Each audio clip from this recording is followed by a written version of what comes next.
Neil, how are you? You're a busy, busy man. Yeah, it's blessed, blessed, blessed, but yes, very busy.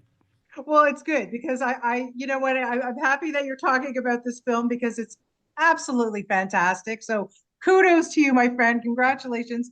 I always love talking to you because your career just blows my mind. We'll get to that at the end. But everything I watch, I turn on the TV or I watch a movie, I'm like, what aren't you in? Seriously. Uh, Boy, I'm not a rear view mirror guy. If you look at my house, you won't even see a single picture or poster from any film I've ever been in. Come on. Really? Because the most important thing to me in my life is my wife and kids, right? Yeah. And God, of course, as you all Oh, well know. But sure. I don't like to look back, and that's why I don't watch any of my stuff. I've never seen Justified. I've never seen Yellowstone. I've never seen, all these things that, because I'm always on to the next thing. And Right. why do I need Right. to see it? I lived it that day. I don't need to see it. I know the director's going to do a great job or whatever. Yeah. This one right here, I had to watch because as a producer, I had to watch, I let John Avnet, the amazing, phenomenal, Oh, fantastic, yeah. greatest director on the planet. And I've worked with some doozy directors. Yes, you John is the have. great. John is the greatest director I've ever worked with, and it's not even close. And Yeah. the tricks he pulls out in this $8.5 million film to make it look like a $50 million feature film is Yeah. just remarkable, Bonnie. And Yeah. I don't take that for granted. And I know he worked so hard in the last year, being in the editing bay every day, making sure the music. He went to Abbey Road Studio to score the final film with the London Wow. Philharmonic. Wow. He You pulled just out gave me all. goosebumps. Yeah, Wow. he was with the last people to record in Abbey Road before they redid the whole thing. They toured, was the last rodeo. I Yeah. mean, just that Well, there you alone is go. kind of It's cool. fitting. That's right. So, yeah, I didn't even think of it that way. Very true. The Um, last rodeo in Abbey Road. Okay. So let's go back a little bit because I want to know kind of, you, like you say, you produced it, but you starred it, you wrote it, like you probably did craft service. I can't imagine there's nothing I that you did. didn't Sure. do on That's this. right. Yeah. Yeah. Yeah. Okay. Where did this idea No, our come kids from? did. We had our kids working on. You're working craft service. You're working in the stunt department. You're working over there. Help the wardrobe. Pull things around. Do the thing. I'll give you a line. Okay, quiet. I'll give you a line. No, go back to craft service and make some PBJ sandwiches. That's the McDonough family, and that's the McDonough Company films that when you work on our films, you realize it's family first, me second, and I get it. our days start with a prayer and end with 10-hour days instead of 15, 18-hour days because Well, yeah. John Avnet's so prepared. We make sure all the actors are so prepared. Everyone knows their stuff. Let's make it short days and get back to your family. Yeah, absolutely. And so we were saying, like, I was trying to think, like, where did this idea come from? Because, you're writing it for yourself, like rodeo, really? Like, you couldn't have done like ballet dancing? I don't know, something not That's so, right. you know, That I know quite a bit about, as you well know, as a dancer for many years. like, Uh, so tell me about where the idea actually came from. it was a gift from above. Yeah. That's the only way, because I'm a fairly smart guy. But I consider myself more like a Labrador. I'm not a Doberman. I'm not that kind of smart guy. And I was doing The Warrant 2 years ago, and when I'm away from Reve and the kids, I get miserable, like I'm really. And it sure. works well. Works well Yeah. when I'm a villain, but when they call rap at the end of the day, I go back to my hotel room and I just stay in my hotel. I don't go outside. Yeah. I don't want because there's only trouble that can happen if I go outside, right? And I just don't want that. Yeah. So I get really kind of melancholy. And one day I had to pull over to the side of the road because this thought just gut punched me that what would ever happen to me if something happened to Reve? Yeah. And it kind of crushed me with that thought. And then I looked out in the field and I saw horses. And then the thought came in my head, Hmm. write Rocky on a bull that you have to go back and save your grandson's life because he's dying of the same brain tumor that your wife died of. Oh God. Yeah. Where did that come from, Bonnie? And I know it was a gift from him. I know it Yeah. was. And within 24 hours, yeah, I was sitting in the car listening to this Willie Nelson song, and it was called Our Song. And while I was listening to it, I started voice dictating the script into my phone because I wasn't near a computer. And I sat there for hours just voice Yeah. dictating into the phone. And I finally got back to the hotel and I called my writing partner. I said, I think I got something kind of special here. And I sent it to him. He's like, where did this come from? Yeah. Exactly. Yeah. And a week later, we had our first draft, and a week later, we had it sold. Reve is amazing at selling things, and she set up all the financing for an $8.5 million film. Angel Amazing. Studios wanted it, and we got the amazing John Avnet to direct it. Michael T. Williamson and Christopher McDonald, two of my best Buddies. friends, Yeah. they're in the Yeah. film. I get to do my first. This is the first time I've ever been the hero of a movie, I was going to say ever. that because that had to have been very refreshing. It's funny. I spoke to Clay Spang a couple weeks ago, and he's always playing these villains and stuff. And he's in this movie, William Tell, and he gets to play William Tell, like the hero. And I go, what's like, it must feel very uncomfortable not to be the bad guy, but fun. It's kind of, I'm kind of pooping my pants right now because I'm like, no one's ever really seen me because this is me. The Yeah. last rodeo is really kind of semi-autobiographical of my own life when I got crippled when I wouldn't do those scenes years ago and lost everything. Well, the Yes. same thing with Joe Wainwright. When he lost his wife, everything fell apart for him. Yeah. And when I lost my career, I lost my faith and everything fell apart for me. And I drank myself silly and just holed up and didn't want to see anybody and pushed everybody away. And Yeah. Reve was there the whole time trying to guide me through it. And then finally found my faith again. And God pulled me out of the ashes. And then you look at the last 10 years of my career, holy Yeah. smokes. Yeah. Holy From, smokes is right. yeah, Yeah. like Greater, the first film that we produced together. And then all these films that we've been doing, we're about to do our 11th production in the last 5 years. And With Angel Studios again, like three, continuing on with that. the fourth one with Angel, yeah, we did, Yeah. obviously, we Yeah. did Shift together. We did Homestead, that little $5 million film that made $23 million in the box office. Thank Yeah. you, thank you, thank you, everyone. Because you just told Hollywood, we're Yeah. sick and tired of that dark direct that you always make, which, of course, I'm guilty of being part of. I have to, make a Well, living for you my got to make five a kids. living. Yeah. Yeah. I get it. I get it. But For now sure. I get to do the way that I've always wanted to. This is what I came out to Hollywood really to be. I always wanted to be John Wayne. I always wanted to be the guy who overcomes the hardships and kisses the girl in the end. Well, Well, here's the thing, because yeah, as you were saying, you say you I messed up finally your kissed the girl career. in the end, and it's my Okay, wife, yes, Revenge. yes, you did. You finally, but yeah, I get it It's because it's your wife and in real life, but still, it's nice to see this. It's nice to see it, and it's good for you for holding onto your principles and doing it the way you've been wanting to do it. Because clearly, Neil, it's working for you to be able to do these kinds of productions on your own with your family, and like you say, an $8 million budget doesn't, that's a lot of money. It doesn't sound like a lot when you're putting a Hollywood movie, that's but that's you're that's right. that's craft service for Mission Impossible. For sure. And we're going up Or against Mission Impossible. maybe Tom Cruise's like, insurance That, policy. that's I right. don't know. That's That's a right. whole other issue. But as you say, it did look like a $50 million film. It was Yeah. beautifully shot. There's all that action in the bull ring and all this kind of stuff. I mean, I don't know how you guys pulled it off, but I The would never think it PBR was eight and Sean million. Gleason, the president of the PBR, he gave us the bulls. He gave us his real riders. And, to Wow. have the real riders with their real names in the film just validates it all, doesn't it? Yes. So I've never really seen a sports film where you're getting to use all the real guys and their real names. Yeah. And they allowed us to do that. That's what a gift that was. But to me, it's, as much as I love the bull riding, it's phenomenal. It's action packed. It's crazy. You feel like you're at a PBR event, which is awesome. Sure. The best part about this film is here's this guy having to overcome real life issues and family problems and talks about the heartland of America. And I love the heartland of America to me is family. Yep. That's what makes America so great, that Yeah. we have these core values and these core beliefs. And I get to write about it and act in it and put out a film like The Last Rodeo that the heartland of America finally has something for them. We didn't make it for the big cities, although big city people love this film too. They're going crazy Sure. for it.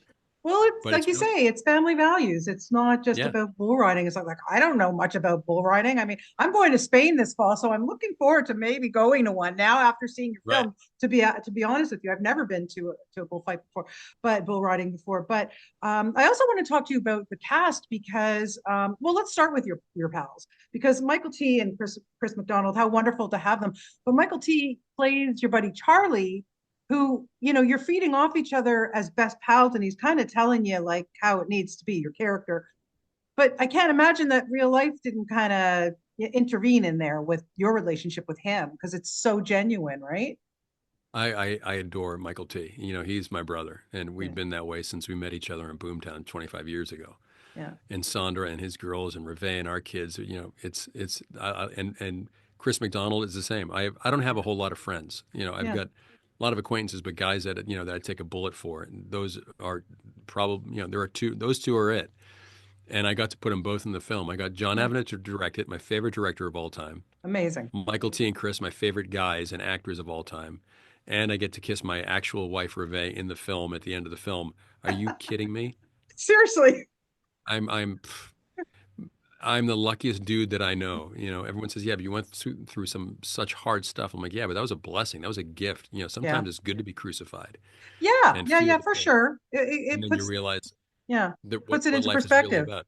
Yeah, Yeah. life's about We got to family. talk Life's about about people. Sarah as well, because she's one of my favorite actresses for All Mankind. She was my favorite character. And I was able to interview her for that. And I said, I was so upset when you died. Like, honestly, it was like losing a friend. Like, I loved her so much. She's so good in this as your daughter. She's so And accessible. so different, right? Yeah, Yeah. Jonesy is uh, my favorite actress I've ever worked with. And that's, again, I've worked with some great actresses, and that's not saying anything disparaging against any of the actresses I've worked. I've worked some great, and I've been very fortunate. But there's something about Sarah Jones when she shows up, she wants to knock it out of the ball yard. She's so prepared. She's ready to rip, and that's my favorite part of the film. Well, other than kissing my wife Reve in the film, my favorite part of the film is again not the bull riding, although it's incredible. It's the father-daughter relationship that I think Yeah, speaks to everyone, not just some people, but it speaks to everyone. If you for have a sure. hard relationship with your child, or if you have a hard relationship with your parent, which is basically every family, we all go through it. Add cancer and add death to it, and you've got a recipe of, oh Yeah. gosh, how are they going to get through this? Right. How are Will you they going to get through it? pay? Yeah, like Yeah. it really makes you think also like you don't take healthcare for granted. I listen, I live in Canada, knock wood. I'm a lucky camper. God forbid I, anything happens. I'm paid for. I'm good. But the cost in the United States for anything scares the crap out of me. I it's honestly, ridiculous. it's I lived in Canada for 7 years. In fact, yeah. my physician today, I've got something going on with my shoulder that's just not running. He goes, well, let's run some blood works on it. I'm like, where do you go? And he goes, well, there's a place about 30 miles from your house that you can do the blood works. I'm like, isn't there a place in my little area right here? And he goes, yeah, but insurance might not cover that stuff. Hmm. And I text him, this didn't happen when I lived in Canada.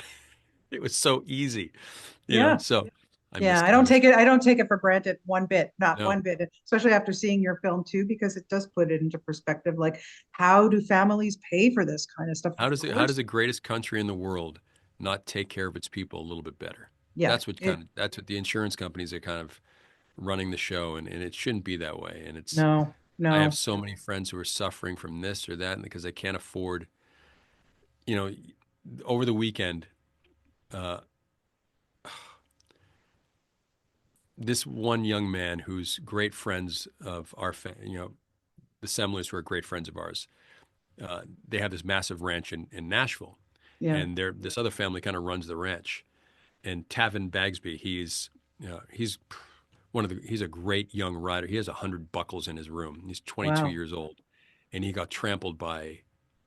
Uh, it's awful. He got Oh, trampled by a horse and crushed his skull. And they said he'd never walk again. He'd never talk again. And here we are 7 weeks later, and I went to visit him. I never met him before, and it was so hard to meet his wife Angela and my wife Reve organized the whole thing, and we're FaceTime the whole oh, time we're there. It was just this tear-jerking thing that there's a GoFundMe page that's out there that we're going to start putting out today. We're going to good. advertise it on my social pages. He has to raise money Yeah. to get through this because insurance doesn't cover it all.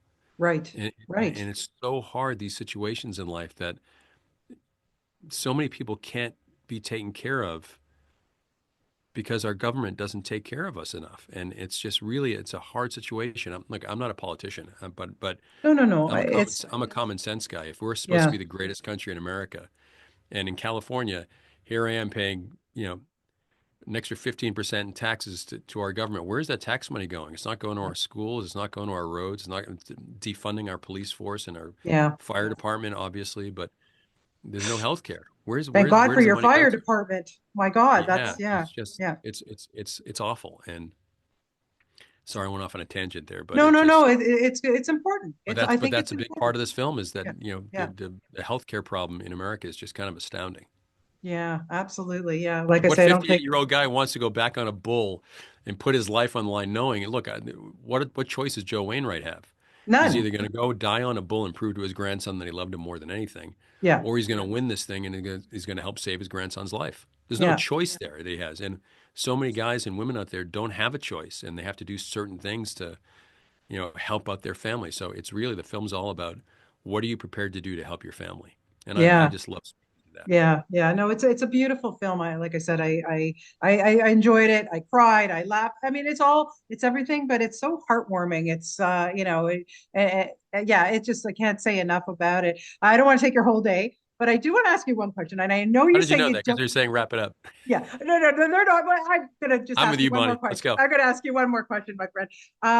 I know you say you don't like to look back, but I want to know deep in your heart when you look back at your career, what was that role that changed your life?